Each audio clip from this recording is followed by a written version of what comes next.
Hello बच्चों, कैसे हो। मैं जीवराज सिंह, जीयूपीएस मेघवाल बस्ती देवाड़ी, सुजानगढ़ ब्लॉक, जिला चूरू से। बच्चों, आज हम कक्षा 8 के विज्ञान विषय में पहला पाठ फसल उत्पादन एवं प्रबंध ये पढ़ेंगे। इसी वर्ष राज्य सरकार ने एनसीईआरटी का जो सिलेबस है वो कक्षा 8 में लागू किया है। उसके तहत ये पहला पाठ है वो आज हम पढ़ेंगे। उसके लिए पहले हमको भोजन क्या होता है उसकी जानकारी होनी जरूरी है। तो भोजन विभिन्न पदार्थों का संयोग जो हमारे शरीर की ऊर्जा की पूर्ति, शरीर की वृद्धि, विभिन्न बीमारियों से लड़ने में सहायता करे तथा मजबूती प्रदान करे, भोजन कहलाते हैं। यानी भोजन में मुख्य रूप से हमें 3 चीजें मिलती है: ऊर्जा, वृद्धि और बीमारियों से लड़ने की ताकत। ये जिन पदार्थों से मिलती है वो भोजन कहलाता है। उसके बाद आती है भोजन कहाँ से आता है। भोजन आता है फसल से, अनाज से। और फसल किसको कहते हैं, अब ये बात आती है। तो फसल के लिए जब एक ही किस्म के पौधे किसी स्थान पर बड़े पैमाने पर उगाए जाते हैं तो इसे फसल कहते हैं। अर्थात बड़े पैमाने पर, बहुत बड़े जमीन के भाग पर एक ही तरह के धान उगाया जाता है या दाल उगाई जाती है तो उसको हम फसल कहते हैं। फसल मौसम के आधार पर फसल 2 प्रकार की होती है: खरीफ फसल और रबी फसल। खरीफ फसल वर्षा ऋतु में उगाई जाती है, जून से सितंबर महीने के बीच में।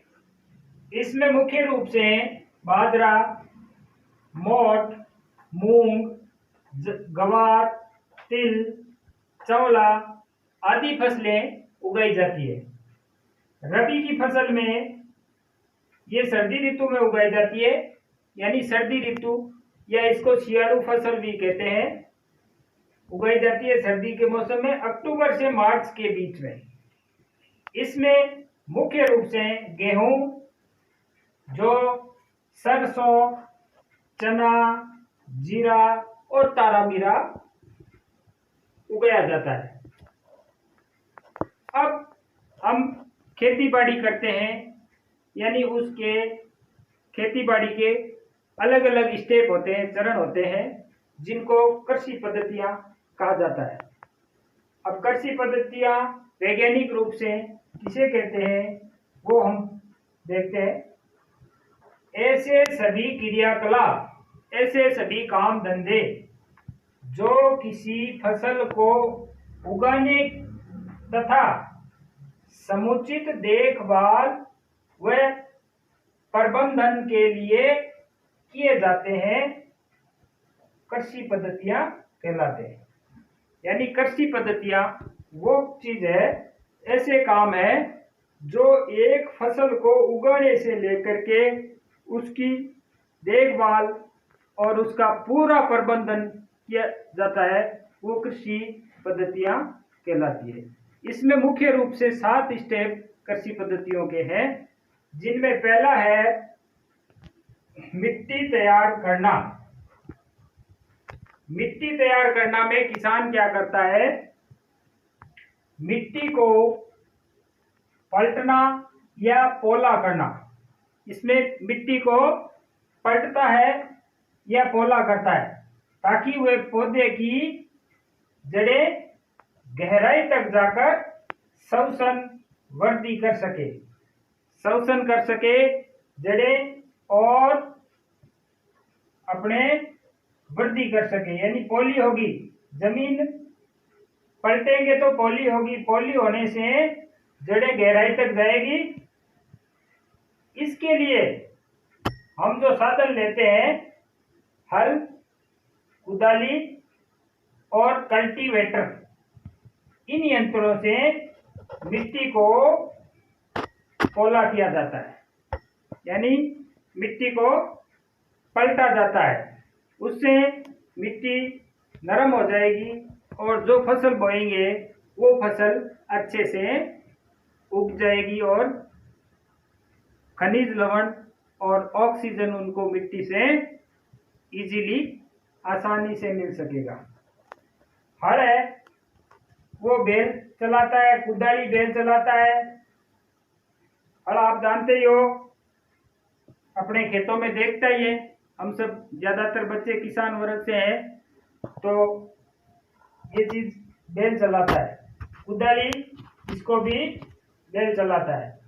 कल्टीवेटर ये ट्रैक्टर से चलता है। तो ये थे मिट्टी तैयार करने के साधन। उसके बाद दूसरी पद्धति है बुआई। बुआई में सबसे पहले बीजों का चयन किया जाता है।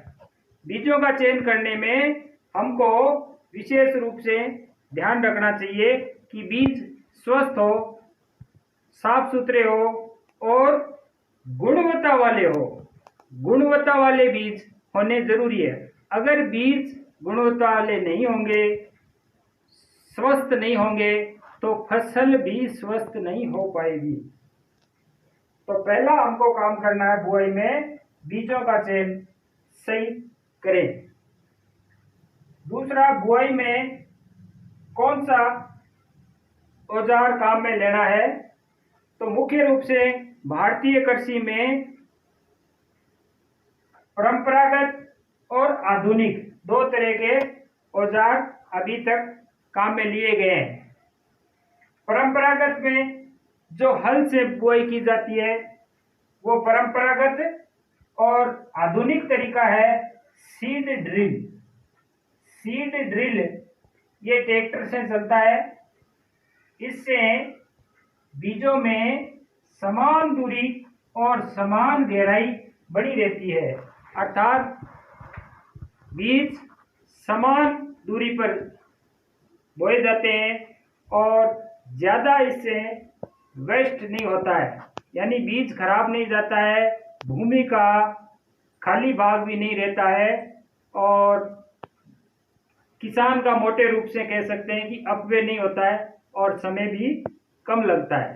तो ये थी कृषि पद्धतियों की दो पद्धतियां। आगे के 5 पद्धतियां अपन अगले वीडियो में पढ़ेंगे। Thanks, have a nice day.